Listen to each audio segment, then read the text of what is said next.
de iniciar minha fala aqui falando um trechinho de um poema do Whitman, que ele diz assim: "Sê calma, fica à vontade comigo. Sou Walt Whitman, liberal e robusto como a natureza.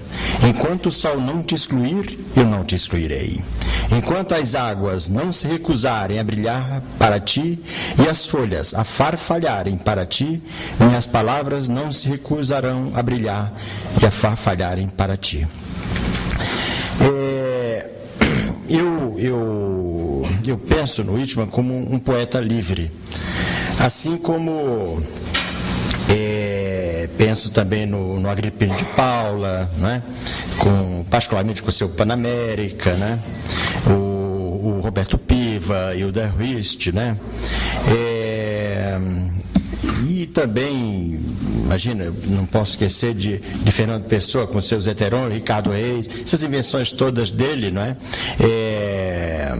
Não a ti, Cristo, odeio-te, não quero, né? Então, e assim vai muitos nomes como Baudelaire, Breton, enfim, né?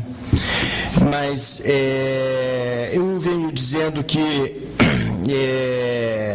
e essa é uma impressão que eu tenho, a falta do delírio, da invenção. Nós temos que cada vez mais ser inventivos, né? Além, naturalmente, de falar os poemas, de estar juntos, os poetas, eu sinto que estão distantes, né? Não há conversa entre poetas, a conversa é muito pouca, né? Mas eu quero falar da criação, particularmente, e você com a experiência não apenas de estudioso, mas de poeta e de ter vivido entre tantos poetas expressivos, não apenas brasileiros, mas outros de outros países, eu queria que você falasse um pouco da questão do poeta livre. Melhorou.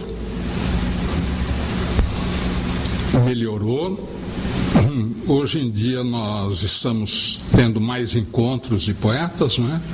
Tanto é que nós temos nos encontrado regularmente. É um sintoma, é um indício, não é?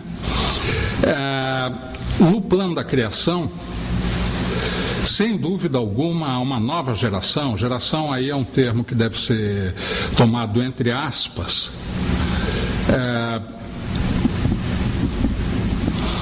De poesia contemporânea brasileira. Entre aspas, porque são pessoas de várias idades, não é? Mas eu vejo uma renovação da poesia brasileira no que eu recebo, no que eu tenho visto, no que tem mostrado, inclusive, em oficinas de criação, não é? Eu diria que um poeta que teve um papel fundamental nesse processo de renovação e o precedeu e, de certa forma, foi um profeta dele, foi mesmo o Roberto Piva. Há coisas que ele antecipava em 1960 que estão acontecendo agora, não é? Como ele mesmo dizia, o século XXI me dará razão. O que falta é crítico literário para dar conta disso, para o registro adequado disso. Não que alguma vez historicamente a crítica literária tivesse sido satisfatória. Eu lembro que no tempo de Baudelaire, né, o crítico literário da época, Sainte-Beuve, a única vez que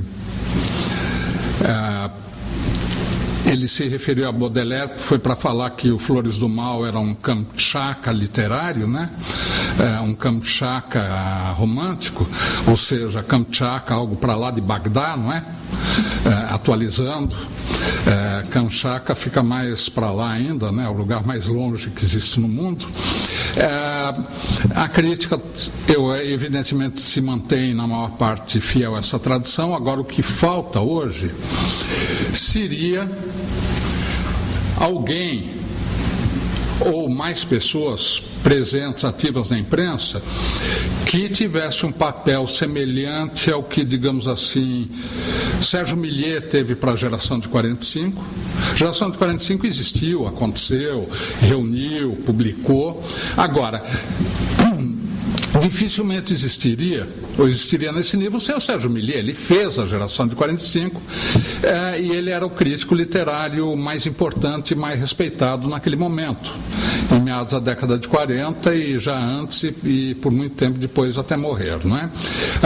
Ou algo semelhante ao que Léo Gilson Ribeiro fez com relação a Hilda Hilst, né? Porque ela lançou aquelas prosas poéticas, ele proclamou, né?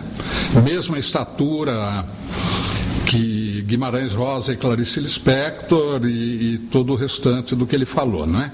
Então, eu sinto falta disso, e uma falta agravada pela redução de espaço na imprensa. Eu estava comentando com Gutenberg, em outra ocasião, aquela minha crítica sobre a Hilda Hilst, que saiu na Isto É em 87,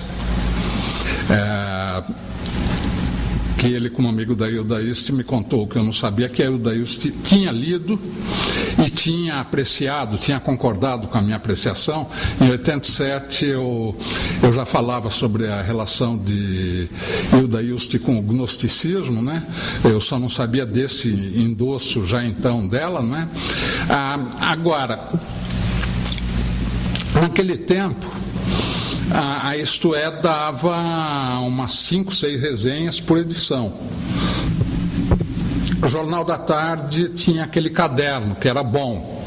O Jornal do Brasil tinha o caderno Ideias, etc. Ou seja, havia muito mais condições, não é? Eu até tenho